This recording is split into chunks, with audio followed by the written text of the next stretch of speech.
sur Notion. Voilà, c'est bon. Hop. Hello à toutes et à tous et bienvenue pour ce nouvel épisode de On n'a jamais fait comme ça. Alors aujourd'hui, un épisode hors série, un épisode spécial pour parler du premier festival RH qui a eu lieu début octobre, et j'ai le plaisir de recevoir comme invité son organisatrice, la personne qui a aussi l'idée de ce festival, Maude Grenier. Salut Maude. Salut Florent, comment ça va? Remis tes émotions du week-end dernier?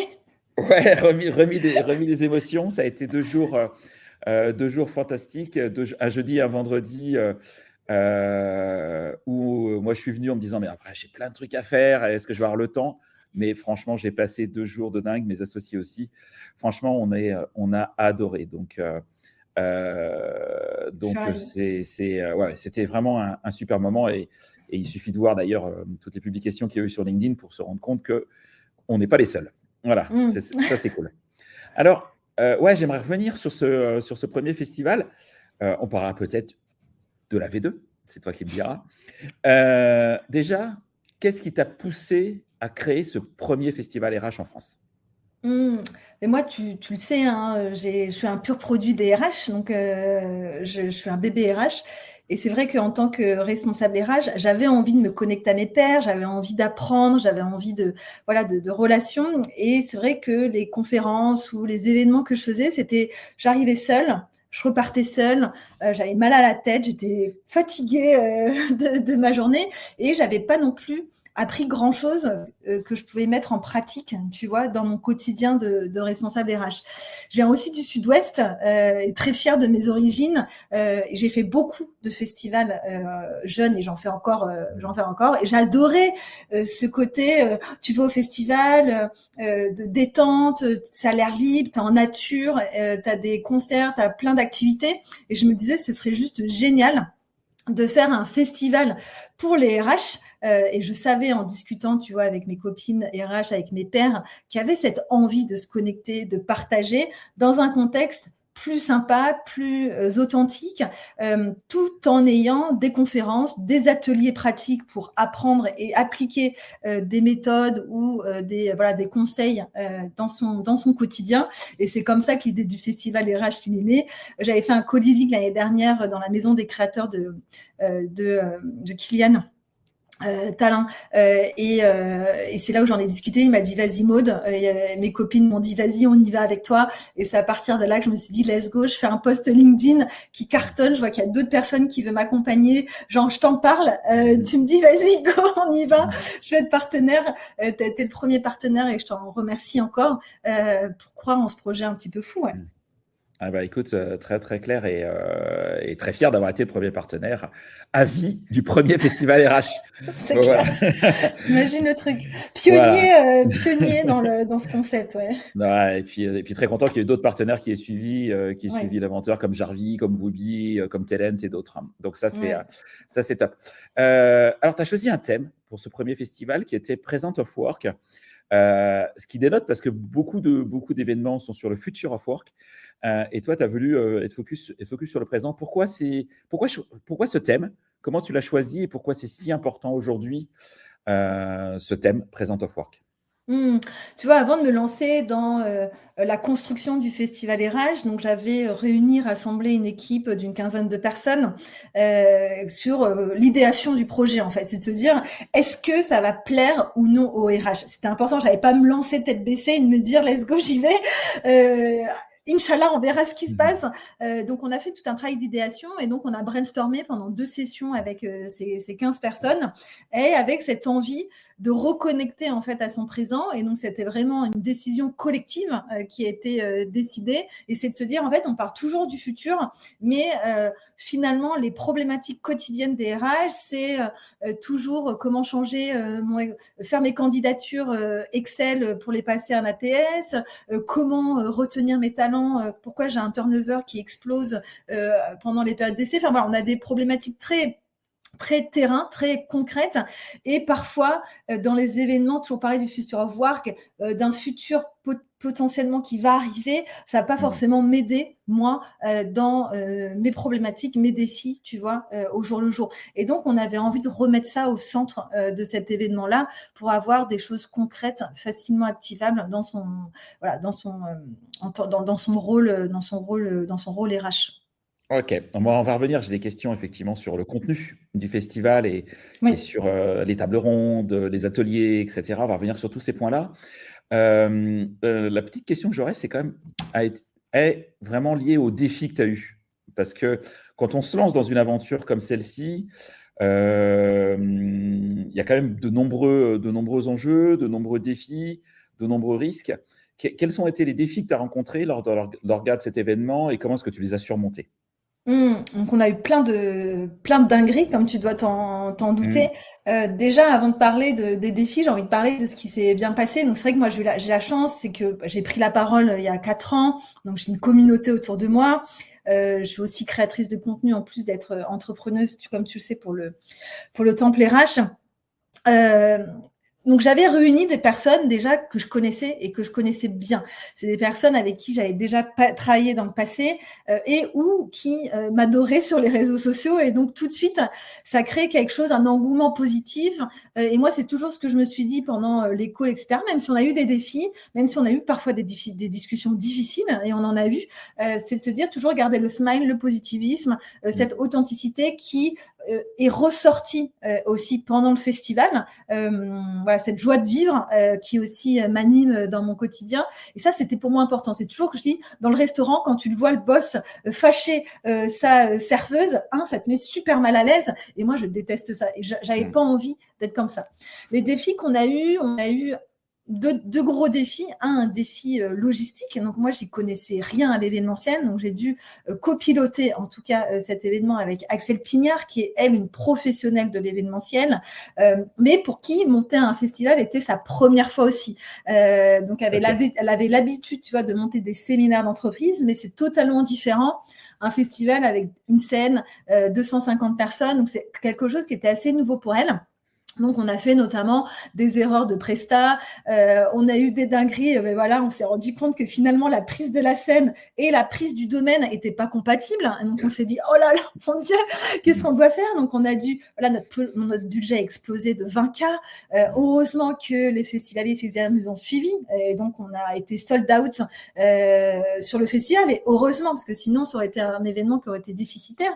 Donc ça, c'était le premier enjeu, c'était de trouver les bons partenaires et d'anticiper les risques logistiques qu'on ne peut pas forcément savoir en amont, tu vois, et c'est de se dire, bon, bah, c'est un festival, il y a quand même beaucoup de choses en plein air, comment ça va se passer s'il pleut, donc tu vois, c'était assez compliqué sur cette partie-là. Le deuxième défi, c'est le défi humain. C'est-à-dire qu'il y avait 15 personnes autour de moi et c'est comment je répartis les missions et les tâches de chacun. Donc, c'est un peu comme une mini start-up. On a levé 70 000 euros et j'ai 15 salariés, tu vois, qui sont autour de moi. Et donc, c'est de monter des équipes. Donc, une équipe programme, une équipe logistique, une équipe studio partenaire et une équipe expérience. Moi, j'avais un petit peu cette obsession, c'était de faire vivre une expérience. Et après, c'est des bénévoles. Donc, c'est-à-dire que certains et certaines ont leur vie à côté, ont des enfants, ont un quotidien aussi à gérer. Et ça, parfois, ça a pu créer des tensions parce que j'avais quand même des ambitions assez fortes et parfois, c'était peut-être trop intensif pour certaines personnes et je l'entends tout à fait. Et ça sera aussi notre retour d'expérience des bénévoles à faire, mais c'est vrai qu'ils ont été géniaux, tu vois, ils ont été engagés, ils ont été forts, mais c'est vrai que parfois on a eu des discussions parfois difficiles avec certains d'entre eux, même 2-3 semaines avant, des bénévoles qui sont partis du projet parce que finalement ils préféraient être festivaliers pour profiter de l'événement plus que voilà. Et donc ça c'était des choses qu'il fallait voilà garder la tête froide, mais j'avais quand même ce socle solide de 15 personnes pour m'accompagner, tu vois. Ouais, et ces bénévoles, je pense, ont fait le succès de ce festival. En tout cas, Bien ils ont sûr. participé très, très Ouais. activement, ça c'est clair. Ouais. Et pour y avoir été, évidemment, j'ai bien vu effectivement le sourire, les smiles, la patate, le mood positif qu'avaient ces festivaliers, ces bénévoles aussi. Et ça, c'est chouette, parce que quand tu arrives, tu sais pas où tu vas et on t'accueille avec le sourire, etc., avec une photo grandeur nature de Maud en plus. Donc, je sais pas si tu l'as gardé la pour surprise. Ouais, j'ai un de mes meilleurs potes qui l'a pris parce qu'il était au Ah festival. Je peux faire des photos de toi quand tu me manques. Donc, ok. Est-ce qu'il y a un moment particulier ou des moments particuliers qui t'ont le plus marqué durant ce festival? Qu'est-ce que toi, Ouais. tu as vécu? Tu as fait une intro de dingue. Je pense que c'est difficile ce que tu as fait. Moi, ça m'a surpris et c'est difficile de le faire. Je te laisse le raconter parce que pour les gens qui n'y Ouais. étaient pas. Et au-delà de ce moment, est-ce qu'il y a d'autres moments que toi, Maud, tu as vécu comme fort lors du festival? Ouais, bah, c'est vrai cette entrée en fait, qui était pas prévue, j'avais dit 72 heures avant, c'est vraiment un challenge que je me suis mis. En fait, je me suis posé la question, c'est un truc qui me taraudait depuis pas mal de mois, c'est aussi, cet événement, c'est un événement qui se veut disruptif pour des RH audacieuses qui ont envie de casser les codes et je dois être un rôle modèle aussi moi-même. C'est-à-dire que si, je ne montre pas l'exemple, de se dire: c'est possible de casser les codes en entreprise en tant que RH, c'est possible de proposer des choses novatrices, je dois aussi moi-même le faire rayonner. Et donc, il y a eu cette chanson que j'ai écoutée sur Spotify le vendredi soir. Je me dis, mais oui, j'avais oublié que c'était ma chanson préférée. Je me dis, voilà, cette chanson qui est là, Seattle, This Is Me, c'est une chanson de powerful, qui donne la patate, qui est positive, qui se dit, voilà, c'est possible. Et donc, j'ai fait cette chorégraphie, donc apprendre des mouvements en 72 heures avec le cracheur de feu. Ouais, pour moi, c'était, je dirais, le moment pour moi du festival. Enfin, mon moment à moi, tu vois, que j'ai adoré faire. Je suis pas quelqu'un qui est super à l'aise en public, mais je suis très à l'aise dans l'animation. Tu vois, ce qui peut paraître, tu vois, j'étais plus à l'aise à faire une chorégraphie, à me montrer en show, etc., que derrière prendre la parole et de faire cette introduction sur aussi l'ARH de nos rêves. Là où j'avais beaucoup de stress aussi particulier, tu vois, mais sur la chorégraphie, j'étais dans l'excitement. Enfin, pour moi, c'était un dépassement de moi, un challenge, et donc ça m'anime beaucoup. Après, comme tu l'as dit, je pense que les moments que je garde aussi, c'est le DJ, tu vois, de voir les RH danser, se défouler. Quand on a fait aussi avec Nawel de Kenda Health, la chorégraphie sur Dua Lipa avec tout le monde. Enfin là, je me suis dit, c'est un moment de ouf quand on est en train de vivre. Les RH sont en train de danser sur Dua Lipa, se sont défoulés sur un DJ qui fait des RH aussi, qui était notamment chez Airbus. Ça, c'était un moment qui était très fort où je me suis dit, ouais, il y a le côté sérieux entre guillemets des ateliers, des conférences. Et puis pour moi, ce qui était important, c'était ce côté aussi fun de danse, voilà. Et on aurait pu aller plus loin encore sur des arts de spectacle. Et donc ça sera peut-être des choses qu'on va aussi aborder à la seconde édition, mais des choses plus humaines et du quotidien. Tu vois, je dirais que c'est un peu les moments. Et le troisième point, c'est vraiment les bénévoles. Tu vois, quand on a fait cette photo le vendredi matin avec le lever du soleil sur la Seine, magnifique photo, et d'avoir tout le monde autour de moi. Enfin, j'en avais. Excuse-moi, je suis encore émue parce que j'en ai. Tu vois, j'en ai encore là. Te dire, waouh. Enfin, les aventures les plus belles, elles sont collectives. Et ça, c'était une des plus belles aventures que j'ai pu vivre collectivement avec des personnes. Tu vois, et ça, c'était un moment. Et c'est chouette qu'on ait fait cette photo parce que ça nous donne de l'énergie pour la prochaine édition. Tu et ouais, très, très, très clair. Est-ce que tu as adoré le moment rap de Rassam et Michael? Bien sûr, moi je les adore, tu vois. J'ai demandé, je leur ai demandé s'ils avaient envie de venir, tu vois, au festival, parce que ils sont aussi dans ce côté disruptif, de casser les codes, et donc ça complète notamment cette image du festival que j'avais envie, tu vois, de partager, comme le télétravailleur, comme le DJ, tu vois. Toute cette fin de soirée était dédiée aussi à ce côté de défoulement. C'est clair. Et puis par 4 degrés, ça réchauffe. Ça réchauffe. On s'est bien réchauffé, heureusement, ouais. Donc, ok. Est-ce que tu as un retour, toi, des festivaliers sur les ateliers? Oui. Il y avait de nombreux ateliers, plusieurs dizaines d'ateliers durant ces 2 jours, sur des thèmes très, très variés. Moi, j'ai senti, en tout cas, c'est mon ressenti perso, tu as le droit d'être OK ou pas OK, mais j'ai senti que ça intéressait vraiment les RH, que ça leur a plu d'avoir ces mini-ateliers en une demi-heure, 3/4 d'heure sur un thème qui était animé simplement, où il n'y avait pas de slide, pas de PowerPoint, et où chacun échangeait, réfléchissait, participait. En tout cas, voilà. Quel est ton retour et comment toi tu les as vécus? Je ne sais pas si tu as participé d'ailleurs à des ateliers toi-même. Oui, j'ai fait 2 ateliers, j'ai animé 2 ateliers, mais malheureusement, j'étais un petit peu prise dans l'orga, donc j'ai pas pu en faire. En tout cas, les retours que j'ai, en effet, les ateliers, c'était inspiré de la non-conférence du recrutement que moi j'ai animé plusieurs fois, notamment. Et j'avais toujours adoré ce côté où on discute entre nous. Il n'y a pas d'enjeu, tu vois, entre guillemets. C'est un atelier pour parler de ses douleurs, parler de ressentis, parler potentiellement de conseils et d'apprentissage. Et j'avais adoré ce type de. Et donc je l'ai repris. J'ai fait un copier-coller, tu vois, de ce qu'il faisait à la non-conférence du recrutement en format plus petit, donc vraiment en intelligence collective de 10 personnes maximum. Et je pense que c'est ça aussi qui a plu, c'est qu'on est en petit comité et sur des éléments assez concrets. Donc on avait les conférences très inspirationnelles, les tables rondes où on était sur des pratiques globales. Et là, les ateliers, c'était plutôt pour moi toujours cette obsession de qu'est-ce que je vais garder demain, qu'est-ce que je vais pouvoir mettre demain en place dans mon entreprise. Et ces ateliers étaient là. C'est OK, j'ai l'inspiration, j'ai des conseils de grands DRH, mais dans mon quotidien, c'est comment je mets en pratique tel ou tel sujet, tu vois, le culture deck, monter une politique salariale transparente. Et donc, d'avoir vraiment comment créer un vivier de candidats qualifiés. Et donc, d'être vraiment dans de l'activable. Et donc, ça a beaucoup plu. Les retours sont unanimes sur les ateliers. Tu vois, on a plus de 95% des personnes qui nous ont dit que ça allait les aider, notamment à mettre en place des choses dans leur entreprise dès demain. Et c'était ça, l'objectif du festival, c'est ce present of work. Et donc, c'est pari réussi. Écoute, on est en phase parce que c'est ce que j'ai ressenti aussi. Et moi, je trouve quelque chose qui est important. Tu vois, moi, j'étais partenaire et je tiens à le souligner. Et le deal était clair de ta part, Maud. Il n'y avait pas de publicité, il n'y avait pas de mail, il n'y avait pas de commercial sous-jacent, etc. Et ce qui peut être surprenant, parce que quand tu es partenaire, tu te dis, j'aimerais avoir une contrepartie, effectivement, versus je sais pas, des adresses mail des participants, etc. Mais tu avais été clair dès le départ.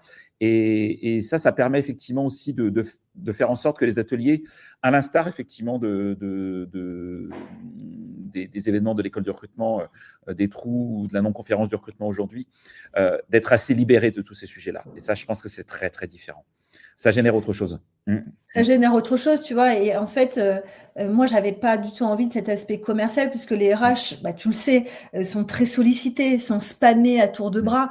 Là, j'avais vraiment envie de dédier le festival pour elles, pour ces professionnels des ressources humaines, avec un autre deal avec les partenaires qui est de partager une expertise, pas avec une carte de visite ou un stand, mais avec vraiment une compétence clair et défini. Et je pense que c'est le plus beau cadeau en fait qu'on peut faire à un partenaire, en plus du podcast, en plus d'animer des conférences comme tu les as fait et des ateliers et d'avoir votre nom aussi de mentionner. C'est aussi de se dire, je peux montrer mes compétences, ma personnalité, pas en 1 minute, mais en 45 minutes avec 10 personnes sur un sujet qui les intéresse, tu vois. Ouais, c'est clair. Tu parles de podcast, il y avait la possibilité, effectivement, d'enregistrer des podcasts en direct durant le festival. Mon petit doigt me dit, pour y avoir un petit peu participé, que c'était un succès aussi. L'atelier podcast, il était complet, quoi, tout le temps.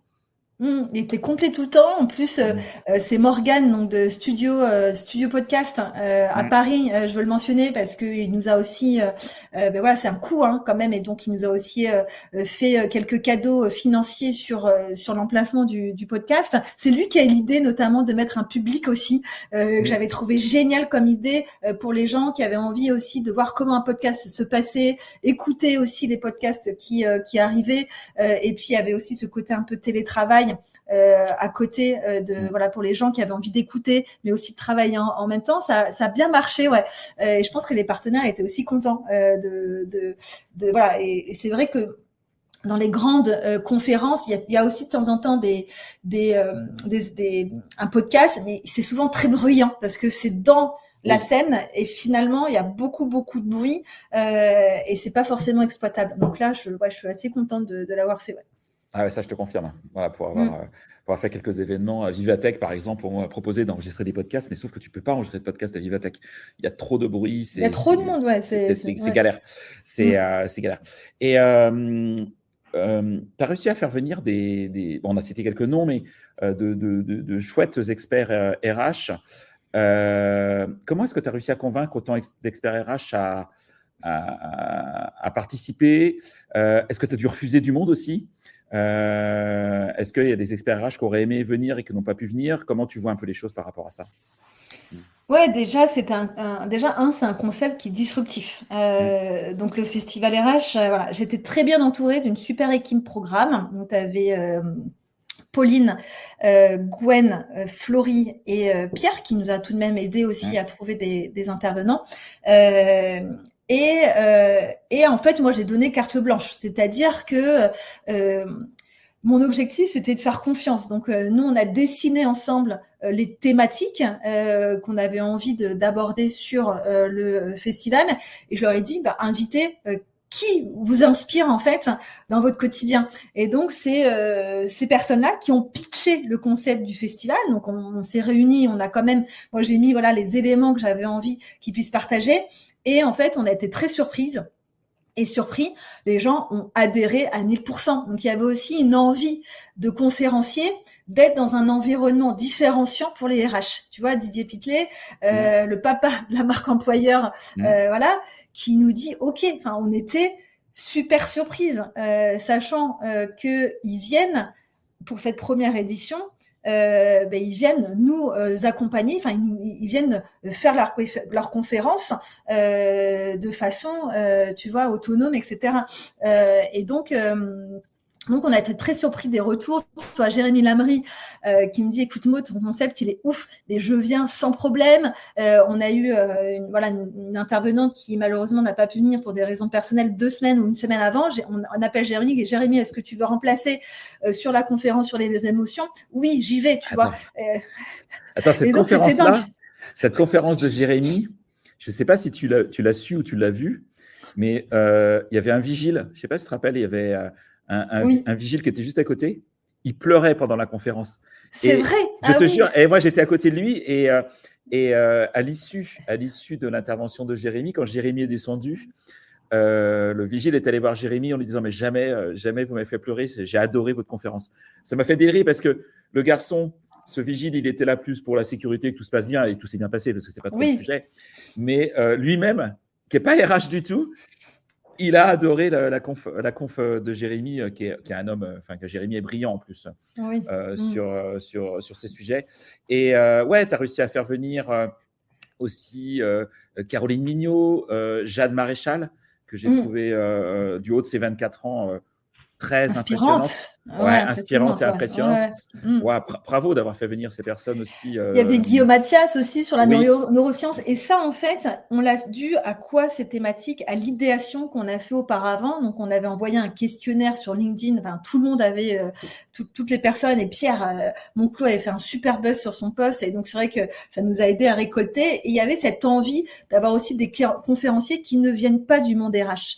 Et donc, ça, c'était important. Donc, on a eu aussi Vincent François, un ex-négociateur du GIGN qui est venu échanger avec nous. Enfin voilà, et donc voilà, Guillaume Mathias qui était un expert sur les neurosciences, Jeanne Maréchal qui est athlète d'escrime, voilà, pépite, talent de l'équipe de France. Voilà, et Caroline Mignot qui est une amie qui m'a fait en tout cas l'honneur de venir voilà, l'interviewer pour le festival. Donc voilà, on a eu cette chance de le concept du festival a plu, c'est-à-dire que cet environnement un petit peu disruptif a marché, et de 2, d'avoir une équipe aussi qui a pu proposer les bons noms, tu vois, pour animer aussi les tables rondes, par exemple. Tu vois. Ok. Bon, on en parle des Tipeee. Les Tipeee, expérience festival sans Tipeee, c'était culotté. À voir si on le refait l'année prochaine, ouais. Ouais, bah, alors justement, si tu nous parles un peu du futur du Oui. festival RH, comment est-ce que tu vois l'évolution du festival RH, ces prochaines années et déjà l'année prochaine, j'espère? Oui, donc là, nous, on va faire le Rex avec les bénévoles. On va prendre aussi le retour des festivaliers et des festivalières, hein, de façon anonyme. On a eu déjà des premiers retours très positifs, mais avec voilà 2-3 couacs que l'on a fait, notamment l'arrivée. Donc anticipé, on n'avait pas forcément anticipé qu'on allait avoir beaucoup de voitures, beaucoup de personnes qui allaient venir en voiture, et c'est ce qui s'est passé. Mmh. Euh, le food truck, les food trucks, la nourriture, voilà, on a eu trop d'attentes dans le froid, et donc ça a été aussi un raté de notre part. Et la partie, voilà, aussi les ateliers où finalement, comme il faisait très froid, on a dû Mmh. changer nos plans parce qu'on avait un Tipeee dédié aux ateliers, donc on a dû scinder en deux, et donc c'est vrai que ça a un petit peu bousculé l'organisation qu'on avait au démarrage. Et puis en effet, les Tipeee voilà, qui n'étaient pas chauffés, ça a été assez difficile, je sais, pour certains festivaliers et festivalières. Ils l'ont fait, ils sont allés jusqu'au bout, et ils ont élargi leur zone de confort, ça c'est clair. Ils peuvent se dire, je l'ai fait, j'y étais, j'ai dormi dans les Tipeee, et c'est de se dire, bon bah, l'objectif maintenant, c'est de prendre tout cette, voilà, c'était un crash test, c'était notre POC, et c'est de se Et dire, oui. bon, maintenant, la prochaine version, elle sera encore bien mieux. On va avoir aussi plus de budget, voilà, on va voir les choses un petit peu plus grand, et c'est de se dire, ben voilà, et ça sera les festivaliers et festivalières qui vont décider, est-ce qu'on garde ou pas les Tipeee, ou est-ce qu'on met en place des Tipeee chauffés, au niveau des food trucks, au niveau de l'emplacement, est-ce qu'on garde ce côté ferme qui était très naturel, on avait un chat, des oies, Oui. tu vois, et ça a beaucoup plu aussi, ce côté un petit peu, ben voilà, terre à terre, nature. Donc ça va être des questions qu'on va se poser prochainement. Ouais. Ouais, mais tu l'as dit, j'ai bien aimé ce que tu as dit tout à l'heure, c'est que c'est une start-up avec un petit budget, une équipe. Et une start-up, bah, elle fait son POC, et le POC est plutôt réussi, c'est clair. Et puis une start-up, elle est agile. Et vous avez été, voilà, vous avez été agile, effectivement, pendant le festival, en ajustant les choses, et puis en les réajustant demain, en écoutant les clients, entre guillemets. Mm. Et ça, c'est malin. Donc, ça, c'est plutôt cool. Est-ce qu'il y a des nouveaux axes que tu voudrais explorer dans le festival, dans la deuxième édition? Ou pour l'instant, Ouais. toi, tu as déjà des idées, toi qui es une machine à Mm. idées? J'ai une idée, ouais. En fait, j'ai adoré d'avoir mis en place un chapiteau santé mentale, santé physique. Oui. C'était un vrai succès. Donc, notre partenaire Candares qui nous a suivis sur cette idée-là. J'ai contacté pas mal de partenaires, et c'était les seuls à nous suivre là-dedans, qui ont été géniaux du début à la fin, avec une Myriam, donc la cofondatrice, Mmh. juste extraordinaire dans le dynamisme, le positivisme. Ils ont créé leur propre programme de chapiteaux, voilà, santé mentale, santé physique. Donc ça a été un vrai succès. Et donc moi, mon objectif, c'est qu'on puisse faire d'autres chapiteaux, par exemple sur le recrutement. Donc d'avoir un chapiteau dédié aussi sur le sujet du recrutement, un chapiteau dédié sur le sujet du leadership, et donc voilà, d'avoir des programmes en parallèle de la scène, donc ce qui veut dire qu'il faut plus de monde. Donc pour la seconde édition, on va essayer de faire un x2. Mmh. Axel veut faire un x3, enfin on verra, mais déjà si on fait un x2, c'est déjà bien, 500, 600 personnes qui viennent, et donc d'avoir en effet des chapiteaux dédiés sur une thématique des ressources humaines. Ok. Emballant, tout ça. Emballant, Ouais. emballant. Donc, non, non, mais là, je me mets dans ma posture de partenaire pour, Oui. pour, pour l'année prochaine. Donc, ok. Je trouve ça effectivement intéressant. J'aimerais revenir sur un point, parce que je sais que c'est un sujet aussi important pour toi, sur la posture des RH et la place des RH dans les organisations. Est-ce que tu penses que des événements comme le tien, comme le Festival RH, ont un rôle à jouer pour redéfinir le leadership RH dans les entreprises? Tout à fait. Je pense qu'aujourd'hui, et surtout, voilà, le monde du travail évolue, les innovations perturbent, voilà, l'IA par exemple perturbe aussi ce monde du travail, perturbe nos quotidiens aussi à nous. Et les salariés ont envie de plus d'humains dans leur entreprise. Tu vois, je parlais encore hier avec une scientifique chez Google. Je lui ai posé la question, alors ton département RH, est-ce que tu es en lien avec eux? Non, non, on n'a aucun lien avec eux, c'est juste par email. Tu vois, et elle me disait, moi je trouve ça dommage parce que j'ai envie d'avoir un département RH qui soit fort et qui notamment portent des valeurs au quotidien. Après, à voir ce qu'il est possible de faire. Mais en fait, moi, je dis toujours, et c'est notre vision au Temple RH, c'est que les RH sont les architectes pour un monde du travail plus inclusif, des cultures d'entreprise plus innovantes. Et on est, nous, le moteur qui va faire que les choses aussi vont bouger en interne. Et donc, le rôle du RH, c'est vraiment de prendre cette posture-là, d'être parfois un peu rebelle, d'être un peu parfois négociateur, d'être un peu parfois, voilà, on va dire honnête, enfin, transparent. Et donc, c'est en effet de redéfinir ce rôle RH que je trouve excitant pour notre génération à nous. En tout cas, de voir cette nouvelle génération aussi, cette génération Y, qui prend, on en avait déjà discuté dans notre podcast précédent, qui va prendre en main les rênes bientôt des départements RH, ou qui déjà prennent en main les rênes des départements RH, et donc d'avoir un peu une RH décomplexée, mais aussi une RH stratégique. Ça va faire du bien tant pour les salariés que pour les équipes dirigeantes, et aussi pour le RH lui-même. 80% des RH sont en épuisement professionnel. On porte un masque, on porte une posture qui ne nous convient plus aujourd'hui. Il y a eu plusieurs échanges durant le festival liés au binôme RH-DG, RH-CEO. Ça pourrait être une idée au festival version 2 d'avoir une partie du festival dédiée au DG, au CEO C'est vrai. J'en sais rien, je dis ça comme ça. Ouais. Peut-être pour la faire prendre conscience aussi de l'évolution du métier, de notre métier, d'évolution de la posture du RH, des attentes du RH, etc. C'est une bonne idée, ouais. Ouais, j'en sais rien, ben voilà, tu vois. Mais je pense que ce sujet binôme RH, DG, RH, CEO, il est clé pour pouvoir réussir effectivement dans sa fonction. Bon, ben, tout ça est bien excitant, Maud. Quand est-ce qu'on saura plus? Quand est-ce qu'on peut s'inscrire pour la V2? Voilà. Bah, écoute, je pense qu'on sera prêt. J'ai vraiment envie de faire un Rex avec les bénévoles. Bien sûr. Voilà, faire un Rex aussi avec les festivaliers et festivalières. Proposer en effet peut-être des tickets early bird pour ceux et celles, voilà, qui vont venir un peu les yeux bandés sans encore avoir le programme, etc. Parce qu'en fait, dans ce festival-là, on a vraiment monté notre parachute en plein vol, en fait. Et donc, c'est vrai qu'on a vraiment fait du learn by doing. Et donc ça a été génial, mais ça a été aussi parfois un peu frustrant et un peu chaotique en termes d'organisation, parce que c'était la toute première fois. Voilà, le programme, on l'a lancé, on a eu quelques speakers dont on savait, mais le programme officiel fini, c'était début septembre en fait. Donc les gens nous ont fait confiance très tôt quand même sur ce concept-là. Donc je pense que fin du mois, on en saura un petit peu plus sur les tarifs early bird, les yeux bandés. Je pense que ce sera début 2025, on aura les premiers potentiels intervenants, conférenciers, voilà, les différents chapiteaux qu'on a envie de mettre en place. Mais je suis contente parce qu'en effet, c'est un concept qui a plu, où les gens se sont sentis bien d'être eux-mêmes en tant que RH, et c'était important. Beaucoup de retours sur, ben voilà, en fait, je suis prête pour ma fin d'année, une fin d'année qui est toujours compliquée, toujours difficile pour les RH, c'est les négociations, c'est les entretiens annuels, c'est toujours des moments assez tendus au niveau émotionnel, et donc heureuse d'avoir mis ma pierre à l'édifice sur ce festival RH.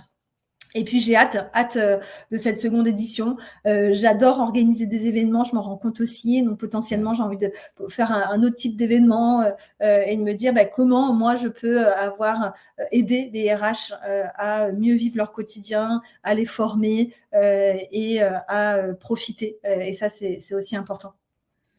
Je pense qu'il y a plein de choses encore à faire sur ce sujet-là, et tu es l'une des bonnes personnes pour le faire, ça c'est certain. Ouais. Non, mais c'est clair. En tout cas, tu l'as montré. Tu l'as clairement montré. Parfait. Un grand merci, Maud. Merci à toi. Un grand merci, Maud, pour ce retour, pour une nouvelle fois pour la qualité du Festival RH, de cette première version.